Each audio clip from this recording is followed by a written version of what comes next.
Afternoon, welcome and welcome back to my আজকে আমি তোমাদের সাথে একটা ব্লগ ভিডিও শেয়ার করব। আশা রাখছি তোমাদের খুব ভালো লাগবে। আমি না বিকেলবেলা আজকে একটু বেরোবো, সেই জন্যই ভাবলাম তোমাদের সাথে একটা ব্লগ ভিডিও শেয়ার করা যাক। আর আজ থেকেই আমি আমার প্রথম ব্লগ ভিডিও তোমাদের সাথে শেয়ার করছি। আর কোনো যদি ভুলভ্রান্তি হয়ে থাকে আমাকে একটু কমেন্ট সেকশানে জানিও, তাহলে আমি আস্তে আস্তে নিজেকে শুধরে নেব বা সেই জায়গাটা ঠিকঠাক করে নেব। তো সেরকম কিছুই না, আমি জাস্ট একটা ময়েশ্চারাইজার ইউজ করেছি। আর তারপরে না আমি ফাউন্ডেশন দিইনি, যেহেতু চট করে যাব আর আসবো, সেই জন্য আমি একটু বিবি ক্রিম অ্যাপ্লাই করেছি মুখে।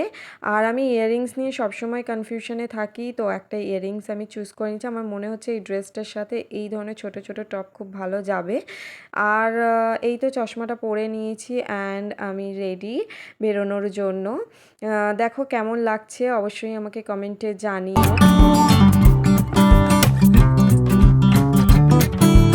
এর ওড়নাগুলো না একটু সেফটি পিন দিয়ে সিকিউর না করে নিলে বারবার মানে ভীষণ আনকমফর্টেবল লাগে। তো এই যে ওড়নাটা নেব আর বেরিয়ে পড়বো।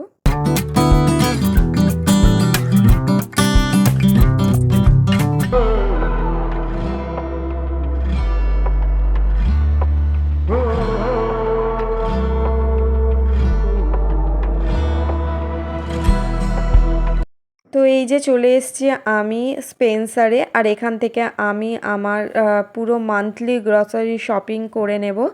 আর আমি পুরো মাসের যে গ্রসারি সেগুলো সব একসাথেই করে নিই। তো চলো তোমাদেরকে সাথে নিয়েই আজকে শপিংটা শুরু করা যাক।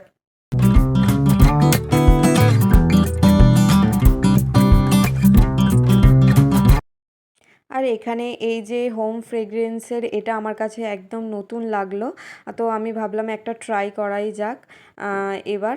আর যদি ভালো লাগে নিশ্চয়ই তোমাদের সাথে শেয়ার করব। তো আমার না এইভাবে ঘুরে ঘুরে শপিং করতে বেশ লাগে, আর মাসের এই একটা দিন আমি বেশ এনজয় করেই শপিংটা করি। আর তো আমাদের দেখো সব হয়ে গেছে, সব কিছু নেওয়া হয়ে গেছে। এবার হাজব্যান্ড ওই বিলিংগুলো করছে। আর এবার আমরা বাড়ির দিকেই যাব, কারণ আমাকে বাড়ি গিয়ে আবার ডিনারের প্রস্তুতি নিতে হবে। তো কিছুটা প্রস্তুতি নিয়ে এসেছি, তো বাড়ি গিয়ে রান্নাবান্নাটা করতে হবে। তোমাদের সাথে যতটা পারবো ততটা শেয়ার করব।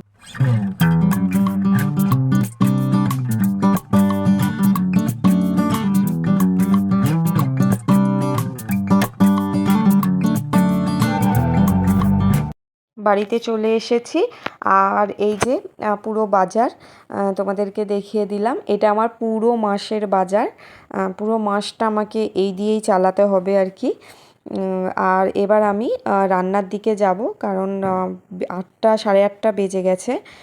ময়দাটা আমি মেখে রেখে গেছিলাম। আজকে হবে হচ্ছে কচুরি আর এই যে কড়াইশুঁটি আর আলু দিয়ে একটা গ্রেভি মানে তড়কা বানিয়ে নেব, ব্যাস হয়ে যাবে। একদমই হালকা, আমি খুব বেশি মশলা এখানে ব্যবহার করব না। তো আমি সাদা তেলে একটু ফোড়ন দিয়ে নিয়েছি, 5 ফোড়ন দিয়ে নিয়েছি, আর তাতে পেঁয়াজটা দিয়েছি।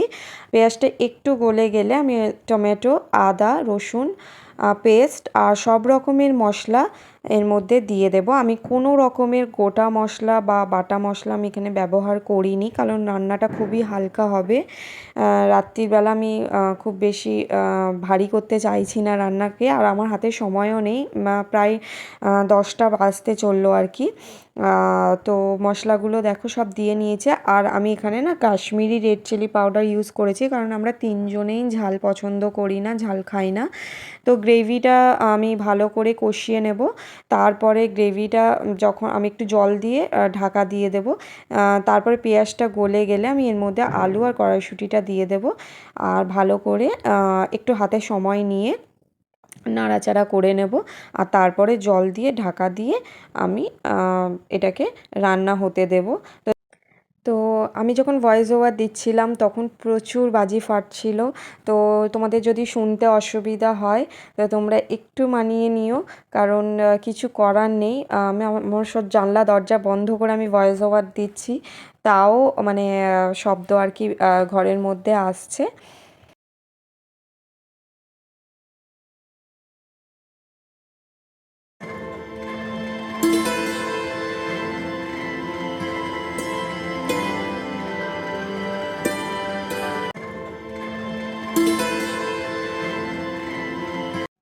তো এই তো আমি সব রেডি করে নিয়েছি। তো আজকে ব্লগটা আমি এখানেই এন্ড করছি। তোমাদের যদি ভালো লাগে একটু লাইক করে দিও ভিডিওটা, আর শেয়ার করতে ভুলো না। দেখা হচ্ছে অন্য কোনো ব্লগে। টাটা।